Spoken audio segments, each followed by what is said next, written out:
चला तर विद्यार्थ्यांनो, आज आपण पाहूया 2 सेकंदामध्ये घनमूळ कसा काढायचा ते। तर त्यासाठी पहा, मी इथे 1 पासून 9 पर्यंत घन लिहून घेतलेले आहेत। 1 चा घन 1, 2 चा घन 8, 3 चा घन 27, 4 चा घन 64, 5 चा घन 125, 6 चा घन 216, 7 चा घन 343, 8 चा घन 512, 9 चा घन 729। आता इथे पहा, त्यासाठी मी 4 अंक लिहिलेले आहेत, 2, 3, 7 आणि 8। तर विद्यार्थ्यांनो, इथे एक नियम लक्षात ठेवायचा की 2, 3, 7 आणि 8 हे अंक कधीही वर्गसंख्येच्या एकक स्थानी येत नाहीत, तर ते फक्त घनसंख्येच्याच एकक स्थानी येतात।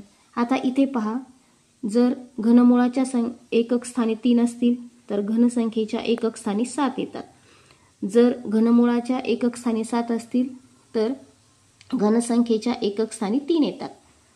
जर घनमुळाच्या एकक स्थानी 2 असतील तर घनसंख्येच्या एकक स्थानी 8 येतात। आणि जर 8 घनमुळाच्या एकक स्थानी असतील तर घनसंख्येच्या एकक स्थानी 2 येतात। आता त्याप्रमाणे आपण इथे करून घेऊया। पहा, आता इथे घनसंख्येच्या एकक स्थानी 7 आहे, म्हणजे घनमुळाच्या एकक स्थानी काय येतील? 3 येतील।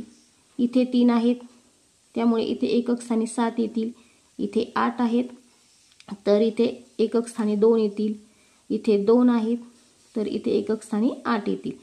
आता इथे पहा, 4, 6 आणि 1 हे अंक काय झालेले आहेत? घनसंख्येच्या एकक स्थानी आलेले आहेत। आता ह्या अंकांना काहीही फरक करायचा नाही, हे आहे तशीच आपण इथे एकक स्थानी लिहून घ्यायचे आहेत। आता इथे पहा, आता आपल्याला ह्या शेवटच्या 3 अंकांची आता गरज पडणार नाहीये, त्यामुळे आता आपण ह्या सर्व 3 अंकांना काट मारून घेऊया। आता पहा, इथे काय संख्या उरलेली आहे? 250। आता 250 मधून यापैकी कोणत्या संख्येचा घन वजा होतो ते आपल्याला पाहायचं आहे। आता इथे जर आपण पाहिलं तर 250 मधून 216 ही संख्या वजा होते, म्हणजे 6 चा घन वजा होते, त्यामुळे इथे आपण 6 घेऊया।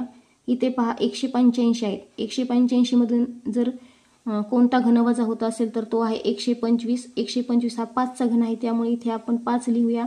इथे पहा, 373। 373 मधून 7 चा घन वजा होतो, त्यामुळे इथे आपण 7 लिहूया। इथे पहा, 110 उरलेले आहेत। 110 मधून जर आपण पाहिलं तर 4 चा घन वजा होतोय, त्यामुळे इथे आपण 4 लिहूया। इथे पहा, 157 आहेत। आपण जर पाहिलं तर 157 मधून 5 चा घन वजा होतो, त्यामुळे इथे आपण 5 लिहूया। आता इथे पहा, 287 आहेत। आता आपण जर पाहिलं तर 287 मधून 216 म्हणजेच काय होत आहे, तर 6 चा घन इथे वजा होत आहे। आता इथे पहा, 531 आहेत। 531 मधून 8 चा घन काय होत आहे? वजा होत आहे। तर विद्यार्थ्यांनो पहा, तुम्ही अशा प्रकारे 2 सेकंदामध्ये घनमूळ इथे काढू शकता। फक्त इथे एक नियम लक्षात ठेवायचा आहे की 2, 3, 7 आणि 8 हे अंक कधीही वर्गसंख्येच्या एकक स्थानी येत नाहीत, तर ते नेहमी घनसंख्येच्याच एकक स्थानी येत असतात। विद्यार्थ्यांनो, अशाच प्रकारचे नवनवीन नियम जर तुम्हाला शिकायचे असतील तर माझ्या चॅनलला सबस्क्राईब करायला विसरू नका। Have a nice day. Thank you.